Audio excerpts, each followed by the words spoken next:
ጤና ይስጥልን ክቡራትና ክቡራን አድማጮቻችን እንደምንሰነበታችሁ። ይህ ሳምንታዊ የስፖርት ፕሮግራማችን ነው። በዛሬው ስፖርት ፕሮግራማችን ከአትሌትና አሰልጣኝ ዙዋር ወይም ወርቁ ዚምሩ ጋር ቃለ ምልልስ እናካሄዳለን። እሱም በስልክ መስመራችን ይገኛል። ጤና ይስጥልን እንደምናለህ አቶ ዙዋር? ጤና ይስጥልኝ።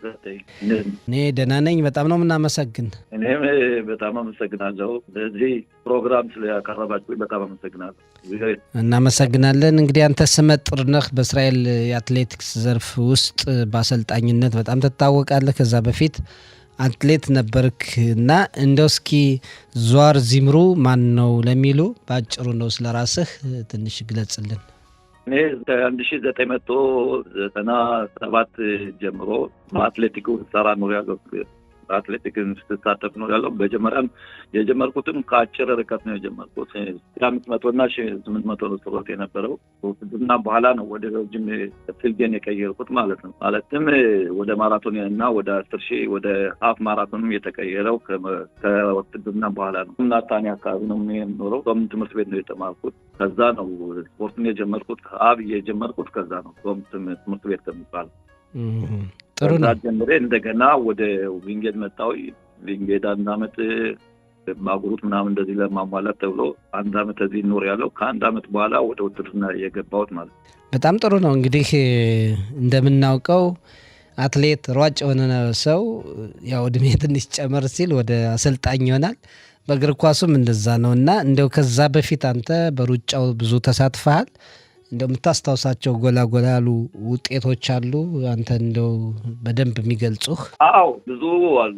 መጀመሪያ የምንጀምረው ከዚህ ከእስራኤል ሀገር ነው። እስራኤል ሀገር 4 ጊዜ ማራቶን ቻምፒዮና አሸናፊ ነው። 4 ጊዜ በቲቤሪያ አሸናፊ ያለው።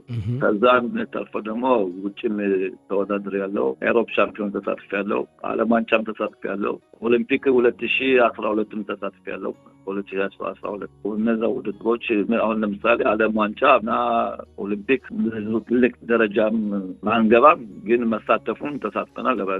ትልቅ ደረጃም አልገባውም፣ ግን በዛ ብዙ ተሳትፏል። ራሱ በኦሎምፒክ እኮ መሳተፍ ትልቅ ነገር ነው ይባላል። ይሄ ምንድነው ሚኒማ ማሟላትን ይጠይቃል አይደለም? ዝም ብሎ ሁሉም ማንኛውም አትሌት አይደለም ኦሊምፒክ መድረስ ማለት። ማንኛውም አትሌት አይደለም ኦሊምፒክ የሚገባው። ሚኒማም ካላሟላ እኮ ከዛ ልትገባ ከዛ ልትደርስም አችልም። ኦሊምፒክ በጣም ከባድ ነው። ኦሊምፒክ ለመግባት ሚኒማም አሁን ለምሳሌ አንድ ጓደኛዬ አሁን ኤ እና ቢ የሚባል ነበር። ግዛቸው ዮሴፍ ይባላል። እኔ አሁን ለምሳሌ 2 ሰዓት ከ14 ሲወጥ 2 ሰዓት ከ14 ከ28 ነው የሮጥኩት። ግዛቸው ዮሴፍ 2 ሰዓት ከ15 ከ05 ነው የሮጥኩት። አሁን ለምሳሌ ሚኒማሙ ኤ እና ቢ የሚባል ነበር። አሁን የኔው ኤ ሆነ፣ የሱ ደግሞ ቢ ሆነ።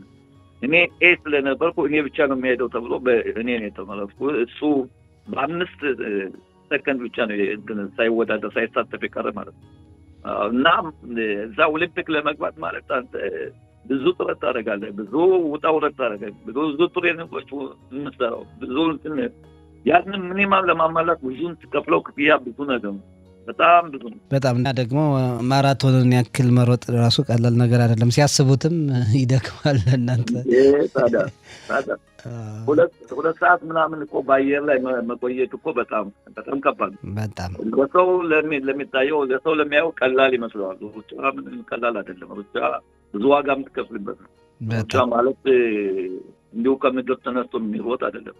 ብዙ ቴክኒኮች አሉት። ብዙ ነገሮች እንሰራቸዋለን። እነዛን ይህን ዓላማን ለማሳካት ብዙ ነገሮች የምትከፍላቸዋል። ከጓደኛም ትርቀዋለህ፣ ከቤተሰብም ትርቀዋለህ። ርቀ ነው ሁሉን ነገር በየጊዜው የምታደርገውን ነገሮች ሁሉ እነዛን አስወግደህ ትኩረት ሰጥተህ የምትሰራበት ማለት ነው። ብዙ ነገር ትተዋል ለዚህ ለስፖርቱ ስትል። እንግዲህ ሯጭ ነበር፣ ከአትሌት ነበር። ከዛ በኋላ ደግሞ ወደ አሰልጣኝነት ተመለስክና ስንት ጊዜህ ነው? ስንት አመት ነው የምታሰለጥን? ከአሁን በፊት ያሰለጠንካቸው እነማን አሉ? አሁንስ እነማን ነው እያሰለጠንክ ያለው? በነገራችን ላይ አስጠና የጀመርኩት ገና ስፖርተኛ እያለሁም ጎን በጎን ነው። በቃ ከጎን በጎን እየሰራው ነበረ እና 2010 ነው ምናምን የጀመርኩት። እነዛ ገና አዲስ ገቢዎች ነበሩ። 6 ዓመት 7 ዓመት ነበሩ እንትኖቹ ልጆቹ የጀመርኩት እነሱ ጋር ነው መጀመሪያ። እነሱ የሚኖሩ የነበረ ወደ ፔታ ቲክቫ ምናምን የነበሩ ግማሾች ፔታ ቲክቫ፣ አንዱ ደግሞ ፋርሳባ የሚኖር ነበር፣ አንዱ ሃይፋ ነው የሚኖር የነበረ እና አንድ የኛ የክለብ ኃላፊ የሚባል ኃላፊ ነበረ። እንደ አሰልጣኝም እንደ አማካሪም አብረን ስንሰራ የነበረ አምኖን ጉር ነው ይባላል። እሱ ብዙ ሰውትነት ለኛ ከፍሏል። ብዙ ዋጋዎች፣ ብዙ ነገሮች ያደርጓል ማለት ነው። ለእኔ ስራና ለእኔ ውጤት ደግሞ ትልቅ አስተዋጽኦ ያደረገ እሱ ነው አምኖን ጉር ማለት። በሱ ድጋፍና በሱ ላይ ነው ደረጃ የደረስኩት። ከዚህ ደረጃ የደረስኩት ኦሊምፒክ የደረስኩት ዓለም ዋንጫ የደረስኩት በሱ ድጋፍና በሱ እርዳታ ማለት ነው። እሱ ሰውዬ ለእኔ ብቻ ሳይሆን ለብዙ ኢትዮጵያኖች ስፖርተኞች በዛም ጥሩ ስራ ሰርቷል ማለት ነው። በሰማይ ነፍሱን ይማረው እንጂ በጣም ጥሩ ስራ የሰራ ሰው እኛ ብዙ መስዋዕትነት አድርጓል ማለት ነው። ለምን መጀመሪያ የክሊታት ኦሊም ኃላፊ ነበረ። ቪንጌድ ቢሮ ቪንጌድ ነው የነበረ። እኔ ማውቀውም ከዛ ቪንጌድ ውስጥ ነው። ቪንጌድ እንደመጣው ነው የተዋወቁት እና በሱ ላይ ነው እነዚህን ስፖርተኞች የጀመርነ። እነ ግርማ አማረ ይባላሉ፣ እነ አይምሮ፣ እነ ተሰማ ሞጎስ፣ እነ ሙከት ፈተነ፣ እነ አዲሱ ነጋ፣ ብዙ ነበሩ። አብረው በአንድ ላይ ሆነው ግሩፕ ፈጥረን እናሰራቸው የነበረ። እነዛ ልጆችም ዛሬ ትልቅ ደረጃ ደርሰው ውጤታማ ሆነው እስራኤልን ወክለው በብዙ ውድድሮች ዓለም ላይ የተወዳደሩ ናቸው። አንደኛውም ራሱ እንኳን ባለፈው ዓመት 4ኛ ወጥቷል በዓለም ሻምፒዮና። አይምሮ ዓለም ይባላል። በጣም ጎበዝ ልጅ ነው። በጣም ትልቅ ዲሲፕሊን ያለው ልጅ ነው። ልጁ በጣም ሰው የሚያከብር ነው። በስራ ደግሞ ታታሪ ነው። ጎበዝ ነው። በጣም ፈክቶ ነው የሚሰራው። ባለፈው ዓመት 4ኛ ሜጋ ማራቶንም አሸንፏል። አንዴ በጣም ጥሩ ነው። አሁንስ እያሰለጠንካቸው ያሉ እነዚህ ናቸው እና አይምሮ ወይስ ሌሎችም አሉ? እነሱ ሁሉ አሁን ግማሾች በቃ ግርማ አቋመ ቆይቷል። እነ ሙከት ፈተነም እነዛም ሙሉ ሰው ዳንኤል የሚባለው እነሱ ሁሉም ካቋሙ ቆይተዋል። አሁን ያሉት ሁሉም ተበታትኗል ማለት ነው። የቀሩ ከኔ ማሰለጥናቸው 2 አትሌቶች ብቻ ነው ያሉ እና ታዳጊዎች ገና ማሰለጥናውን ዳሲም ትምህርት ቤት ነው የምሰራው። ከዛ ሰለጥናለው ታዳጊ ወጣቶች እና ፕሮፌሽናል ስፖርተኞች 2 ናቸው ያሉ፣ ታየውና ጎዳዳ የሚባሉ። እነሱም ውጤታማ ናቸው። ከአሁን በፊትም ቃለ ምልልስ አድርገንላቸዋል። በጣም ጥሩ ነው። ዘዋር እንግዲህ ታዳጊ ልጆችን ደግሞ መቅረጽ ያስፈልጋል። ብዙ ትሰራለህ ወደፊት ብለን እናስባለን። እስካሁን የተሰራውን ብዙ ነው። እንዲያው ስታስበው አሁን ባለው በተለይ በአትሌቲክሱ ዘርፍና ከኛ ህብረተሰብ አንጻር እንግዲህ ተሳትፎ ከፍተኛ ነው እንደምናየው በሩጫው ዘርፍና እንደው ችግሩ ፈተናው ምንድን ነው ትላለህ ለእኛ ወጣቶች? ችግር ብዬ እንኳን አልጠራውም። አሁን ምን መሰለህ አንዳንዴ ከኛ ህብረተሰብ ውስጥ አሁን ስለ ስፖርት ጠለቅ ብለን አናውቅ ማለት ነው። ከቤተሰባችንም ከሁላችንም ብንነሳ በደንብ ጠለቅ ብለን ስለማናውቅ ወደዛም ለመገፋፋት ልጆቻችን ይገድበናል። በዛ ምክንያት ነው ብዙ ስፖርተኞችን ማናየው በእስራኤል ሀገር። እንደ ኢትዮጵያ አይደለም። ኢትዮጵያ እንደ ኬንያ አይደለም። ኢትዮጵያ ኬንያ አሁን ለምሳሌ በጣም በየቦታው ስትሄዱ ብዙ ስፖርተኛ አለ። በየቦታው ስታያለ ስፖርተኞችን ያኔ ይገፋፋል፣ ያኔ ያነሳሳል። የሚያነሳሳና አሁን ለምሳሌ በየከተማው ለምሳሌ ትራክ ምናምን እንደዚህ ቢኖር ነው አንድ ልጅ በዛ ስፖርተኞችን የሚሰራውን ስፖርተኞች ሲያይ ያንን ነገር ሊያንቀሳቅሰውና ሊያነሳሳው ይችላል ማለት ነው። ሁለተኛ ደግሞ የቤተሰብ ድጋፍ ደግሞ ያስፈልጋል። ቤተሰብ ድጋፍ ማለት በቃ ቤተሰብ ይገፋፋና ሞራል ሲሰጥህ ወደዛ ነገር ትኩረት ትሰጣለህ።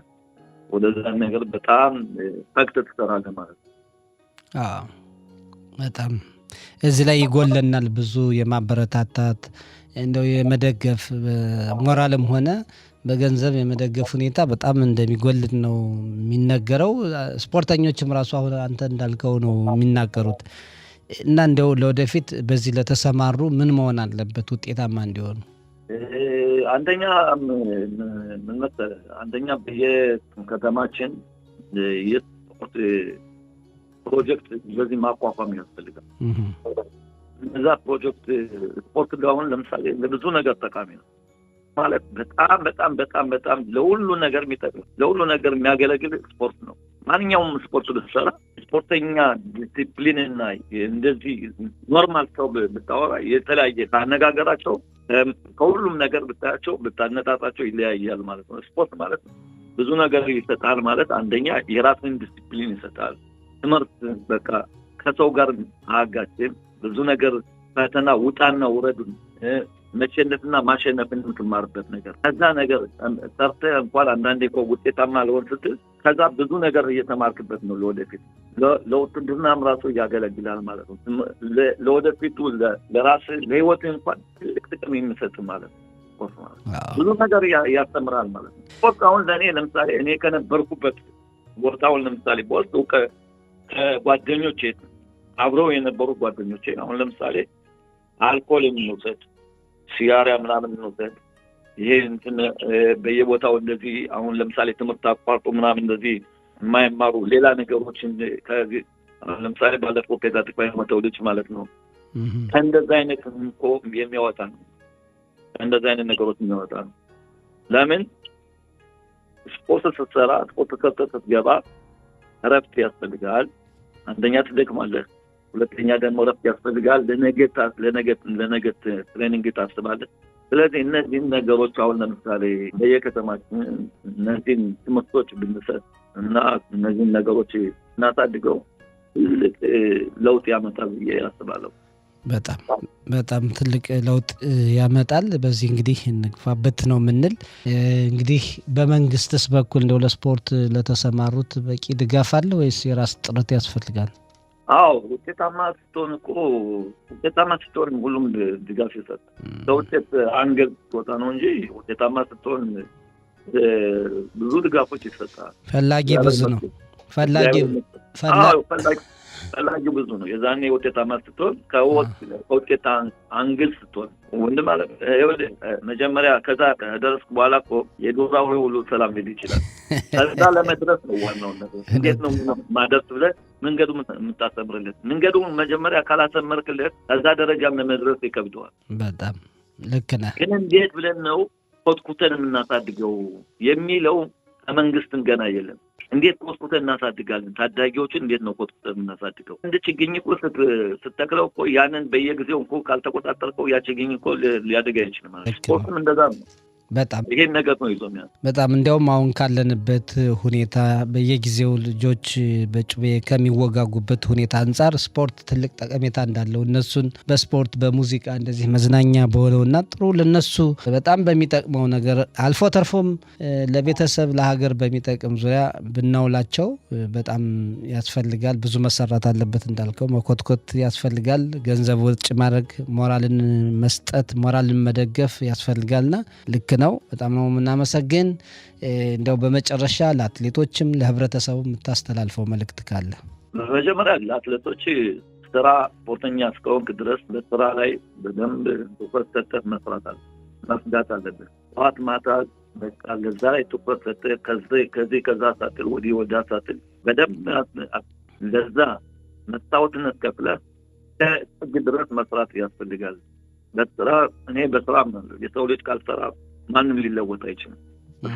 ስራ ነው የሚለወጥ እንጂ አሰራ መቼም ማንም አንዳንድ አሁን ለምሳሌ ሰዎች ያለው እንትን ፖቴንሻል አለኝ ምናምን እንደዚህ ብለው ቀለል የሚያራውት እኔ ከዛ ምንም ችግር የለውም በቀላል ውጤት አደርጋለሁ። ያም ፖቴንሻልም እኮ በደንብ ካላሻሻልከው በደንብ ካልሰራበት በተደጋጋሚ ትሬኒንግን በአግባቡ ካልሰራው ከምንም ደረጃ ሊደርስ አይችልም። አንዴ ቶቶ ጫካ ኃይለ ገብረስላሴ አብሮን ሊሰራ መጥቶ ከግሩፕኛ ግሩፕ በሚሰራበት ግሩፕ ማለት ነው። ከዛ አሁን አብሮ እየሰራ ልጆቹ በጣም ትሬኒንጉን አከረሩት። በቃ አሁን አከረሩትና ያን ትሬኒንግ በጣም ሲያከሩ እሱ ገንጠል ብሎ ለብቻው ሰርቶ ጨረሰና መጨረሻ ላይ ስብሰባ ሲደረግ ምናምን እንደዚህ ኃይሌ አሰልጣኙ ጋር በጣም ጓደኞች ናቸው እና የሆነ ነገር የምናገረው አለ ምናምን እንደዚህ ብሏል። ምንድነው ምናምን ሲባል ሁላችሁ ልጆች ጎበዝ ስፖርተኛ የተባለ 10 ዓመት ቶፕ ላይ ማገልገል ያለበት 10 ዓመት ሙሉ በቶፕ ላይ መሆን አለበት። ይሄ ነው ጎበዝ ስፖርተኛ። 1 ዓመት 2 ዓመት ሮጠህ ይሄ ሯጭ አትባልም ማለት 10 ዓመት ሙሉ በቶፕ ላይ መኖር አለበት። ራስን ተጠንቅቀህ ማወቅ አለብህ። የምትመገበውን ምግብ በደንብ ማወቅ አለብህ። የምትሰራቸውን ትሬኒንጎች በደንብ ማወቅ አለብህ። እረፍትህን በአግባቡ መጠቀም አለብህ። ስራን በደንብ አትኩረት መስራት አለብህ። እነዚህን ነገሮች ስፖርተኛ ካላደረገ ምንም ባጭሩ እንትን ሊቀር ይችላል አለ። ይሄ ትክክለኛ አባባል ነው። ኃይሌ ነው ይህችን ነገር የተናገረው እና ለህብረተሰቡም ደግሞ የምለው ድጋፍ ቢያደርጉ ልጆቻችሁ ለምሳሌ አንድ ስፖርተኛ ፈልጎ ሯጭ ሊሆን ወይም ኳስ ተጫዋች ላይ በገንዘብም ባይሆን በሀሳብ ስትደግፈው አስባብ አይዞህ እስካለን ድረስ አይዞህ እኛ ተጎንነን አይዞህ። ወይም አንዳንዱ አሁን ለምሳሌ ምን ይላሉ አንዳንድ ሰው ሩጫ ምን ይሰራል እንደ ዝም ብሎ ወጥቶ መብረር ነው ይላል። የሩጫን ትርጉሙን ሳታውቀው ሩጫ ምን ይሰራል አይባልም። የሰውን ሞራል መግደል ማለት ነው። የሰውን ሞራል መንካትም ጥሩ አይደለም። ያ ልጅ እኮ ዝም ብሎ አይደለም ወጥቶ የሚወጣው። ያ ልጅ እኮ ዝም ብሎ ወጥቶ ኳስ ይዞ የሚሄደው እኮ ዝም ብሎ እኮ አይደለም። የራሱ ከውስጡ የመጣ የሚፈላ ነገር ስላለ ያንን ነገር ለራሱ እንትን ነው ከውስጡ ያለውን ነገር እሱ ራሱ ብቻ ነው የሚያውቀው። ማንም ሊያውቅለት አይችልም። ግን አንተ ግን አይዞህ ብለህ ከጎኑ ስትቆምለት ለውጤቱም ለሁሉም ተካፋይ ትሆናለህ ማለት ነው። በጣም ስለዚህ ሞራል ይስጥ ህብረተሰቡ ነው። በቤተሰብም በህብረተሰብ ዘንድ ሞራል ያስፈልጋል። ልክ ነህ። በተለያዩ ድጋፍ ያስፈልጋል። በጣም ጥሩ ነው። በጣም ነው የምናመሰግን። ሌላ ጊዜም እንግዲህ ቃለ ምልልሶችን ማድረግ እንቀጥላለን። ለመጀመሪያ ጊዜ ነው ከአንተ ጋር ቃለ ምልልስ ስናደርግ። እጅግ በጣም እናመሰግናለን። እስካሁንም ብዙ አንድ ነገር የምጨምራት ይቅርታ አድርግልኝ። አሁን ለምሳሌ እንዳንተ ያለ ሰው ደግሞ በሚዲያ የሚጠቀሙ ሰዎች በሚዲያ እንደዚህ የምትጠቀሙ ደግሞ አሁን በእኛ በህብረተሰቡ የዞሩ እያዩ እየመጡ እንደዚህ ኢንተርቪው እያደረጉ ቢደጋግፉ በጣም ጥሩ ነው። የሳብን ነው ለሀሳብ ነው የሚሰጠው ማለት ነው። አይ ልክ ነው። ሞራል ይሰጣቸዋል ማለት ነው። ልጆቹም ሞራል ይሰጠናል። አሁን ለምሳሌ አንተ የእኛ ልጆች በደንብ ታውቃቸዋለህ። ስፖርተኞች እስካሁን አውርተሃል ማለት ነው። የእኛ ስፖርተኞች ስለዚህ የዞሩን በውድድርም እየመጡም ራሱ እንኳን እያዩ ቢደጋግፏቸው በጣም ደስ ይላል። በጣም ጥሩ ለመሰለ የእኛን ህብረተሰብ ሲያዩ የበለጠ ሞራል ይሰጣቸዋል። የእኛን ህብረተሰብ አሁን ለምሳሌ ሻምፒዮን እስራኤል መጥቶ እንደዛ ውስጥ ገብቶ እንትን ኢንተርቪው ሲያደረገው ደስ ይለዋል። በዚህም እንደዚህ ብናረግ በጣም ጥሩ ነው። ባድርጉ ጠንክሩበት። በጣም ጥሩ ነው።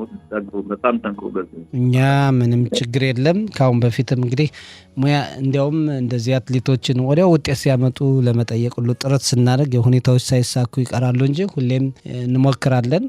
እንዲህ እንዳንተ ደግሞ ባለሙያ የሆኑ ሰዎች ምክራቸውን ሲለግሱ ሲሰጡ ቃለምልስ በፈቃደኝነት ሲያደርጉ በትብብር ለውጥ ማምጣት ይቻላልና በዚሁ መቀጠል አለበት። ልክ ነህ። ያስተላለፍካቸው መልእክቶች እኛም ልብ ብለናል።